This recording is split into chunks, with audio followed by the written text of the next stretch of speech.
Is the Highline Trail on your bucket list of hikes in Glacier National Park? Let's dive in on how to hike it and what you should know before you go. Hey all, I'm Alex from Alex on the Map, and I grew up hiking the Highline. It was really common for my parents to take me up and hike this iconic trail. Again, I had no idea at the time how lucky I was to really experience it. But since then, I definitely have an idea of why this trail is so amazing and important, and why so many people choose it on their Glacier National Park itinerary. I often recommend it to those who have never been to Glacier before, just because you get some of the best views in the park for pretty low payoff. However, there's a lot to consider when hiking the Highline, including parking at Logan Pass and how long you want to continue on this trail, because if you do the full trail back down to the loop, it can take some time. We're gonna break down the different sections of the Highline Trail and how much you might want to hike it, as well as answer any FAQs that you might have. And I'm also going to provide you some tips so you can make the most of your hike. Before we get started though, I do want to point out that maybe taking the Glacier National Park shuttle might be the best way for you to go on this hike, just because parking at Logan Pass is so difficult, and because you will need a reservation to hike this hike in 2024. I have videos on both these things, the Glacier National Park shuttle and the Glacier National Park reservation system, that you might want to make sure to check out after you've watched this, just so you know you are ready to go when you get there. Alright, let's go ahead and get those quick stats for the Highline Trail. If you do the total mileage of the Highline Trail, it is about 14.9 miles. I would say it's a pretty strenuous hike, again, doing all of it. You don't have to do all of it, and then that can kind of gauge how difficult you want it to be. Again, if you do the total hike, it's 2,621 feet of elevation gain. And time on trail, again, kind of depends if you're going to do the full hike or not. If you do plan on doing the full hike, it can be 7+ hours depending how quickly you choose to go. Okay, diving into how do you actually hike this hike? You can do it in a few different ways. Again, I'm going to kind of break down the different options you have, but you can start it in two spots. The first is Logan Pass, which I mentioned before, and the second is the loop. Now you can go either way depending on what type of hike you want, how strenuous you want to be, and just also where you plan on having your car, so when you come back you can just get right back into it. Most people choose to start this hike right across from the Logan Pass parking lot. There is a very clear sign that says Highline Trail, really easy to follow. There's no branch offs with the Highline, so it just makes it really simple and easy to go. I would also keep a lookout, if you choose to hike from this area, for mountain goats and bighorn sheep, because this is a really common area to see them, so it's a great way to start off just an incredible hike to begin with. Early on, if you do choose to hike from this spot, there is a chained section that you should be aware of when hiking. Personally, I don't find it super intimidating, but a lot of people who are afraid of heights might, so not that it's incredibly dangerous, but there are chains to hold on to if you are feeling a little nervous about it.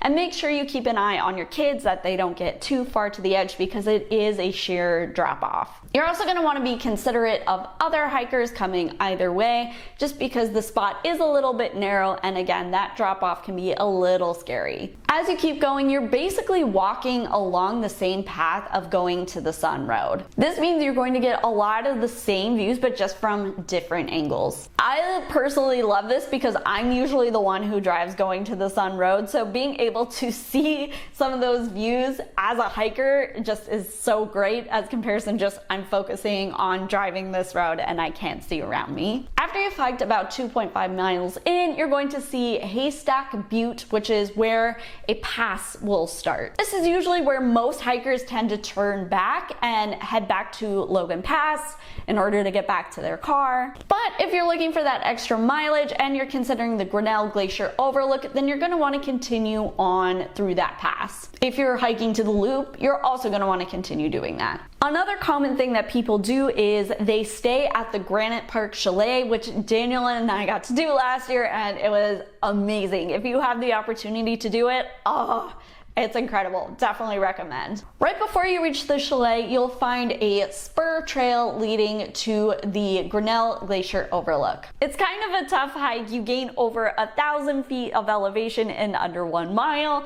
So if you really are up for it, then go for it, but do keep in mind that it is not the easiest thing to do. However, the views are pretty incredible. You will see Salamander Glacier and Grinnell Glacier down below, and it's just a pretty epic view all the way around. It's one of my favorite spots for taking pictures in the park, but again, you'll be climbing for sure. It also gives you a preview if you are looking to do the Grinnell Glacier Trail, which I have a video about as well, just so you can see kind of what you're going to see from down below, which is super neat. Not to scare you too, but this is also where Daniel and I ran into a grizzly bear last year, and we had to spray it off when it was charging us.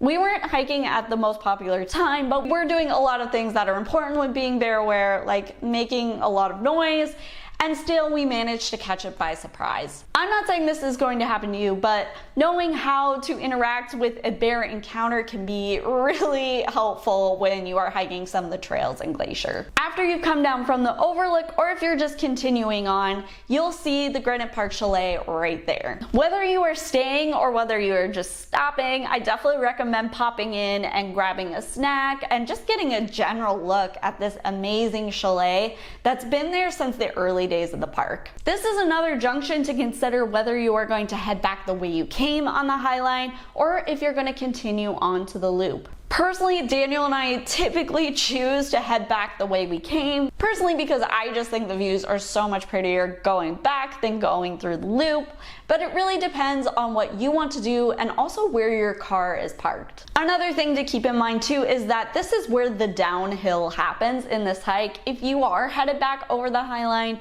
you will gain a little bit of elevation on the way back, as opposed to just sort of heading downhill to the loop. This area of the trail had to deal with the 2003 Trapper Fire, so there isn't a lot of tree coverage, and it's really open. This is where your sun protection is going to be super helpful, so that sunscreen and that hat, make sure you bring them. One view that is really nice, I would say, from this area is you can see Heaven's Peak, one of the prettiest and most famous peaks in the park. About 4 miles continuing this way, then you're going to reach the end of the hike at the loop. And as you probably obviously figured out, you can hike it from the loop up all the way to Logan Pass, but just keep in mind that you're going to be gaining a lot of elevation gain, and it is a long hike in the open sun, so most people choose not to do it this way. Okay, here are some of my tips for making the most of your Highline adventure. First of all, I would definitely recommend heading to the Glacier National Park website ahead of time just to make sure that the Highline is open the days you are planning on hiking. Because there is often bear or wildlife activity, sometimes it is closed down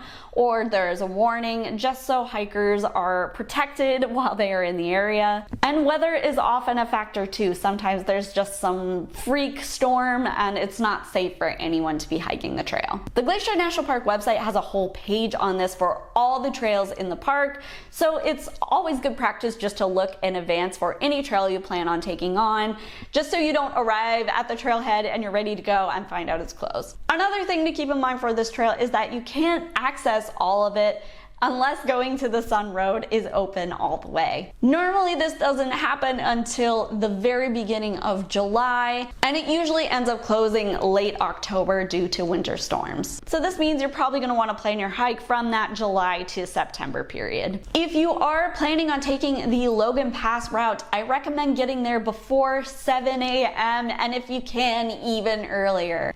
And as I mentioned too, going to the Sun Road has a reservation system for 2024. So if you don't have a reservation beforehand, then you're going to want to get up there regardless. I would say at least before 6. Not only are you more likely to get a parking spot the earlier you are there, but you're also not dealing with that summer heat when it's super hot and you're on that open trail. Another thing to keep in mind is for this trail, the Glacier National Park shuttle is a great solution. It stops at both the loop and Logan Pass, meaning you can park your car at Apgar Village or the Lake McDonald Lodge, take the shuttle up and down, and you don't have to worry about anything bad happening to your car or getting a parking space at some of the most difficult places to get parking. You're also going to want to know if you are going to continue the full length or not, depending on where you park your car.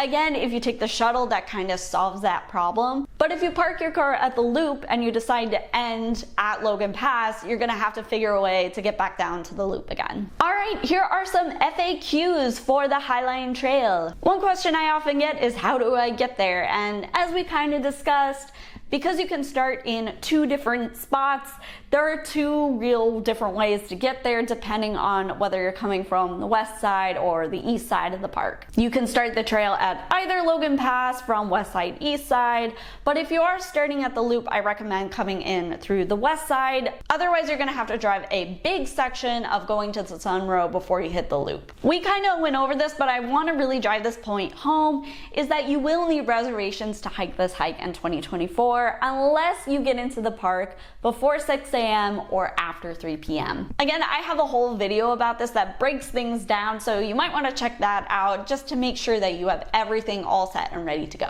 Another question I often get is whether the Highline is a good hike for kids, and I really think it just depends how far you plan on hiking it. If you plan on going a mile or 2 in, I think it could be a great hike for kids, just because the views are incredible, there's a great chance to see wildlife, and then you can come back whenever they get tired and you're ready to go home. However, if you are planning on hiking to the Granite Park Chalet or back down to the loop, it can be a long day for kids unless they're really into hiking. So one solution I would recommend is start at Logan Pass, tell them they can hike as long as they want to hike, and then when they're ready to head back, head back. Some people ask me too if the Highline Trail is a little scary, and as I mentioned, I don't personally find it that frightening, but kids might. Or if you are afraid of heights, it's perfectly reasonable for you to think that it is a little nerve-wracking. My husband Daniel, the first time we hiked it, he felt a little nervous, and that's totally reasonable. For me, I think the biggest thing is just making sure that other hikers have space, and you feel like you have enough room when navigating that changed section. Another question I get is the Highline Trail a backpacking trail? And technically it is. When you hike to the Granite Park Chalet, that is technically in Glacier's backcountry. So when you choose to stay at the chalet, you need to have those reservations. Or there is the Granite Park campground, which you can stay at overnight too, which is the backcountry. I hope this has helped you navigate the Highline Trail and help you decide what you want to do when you are there. As always, if you have any questions about Glacier or this hike, feel free to let me know in the comments. And hit that subscribe and bell notification button for more information on Glacier National Park and the other national parks in the system.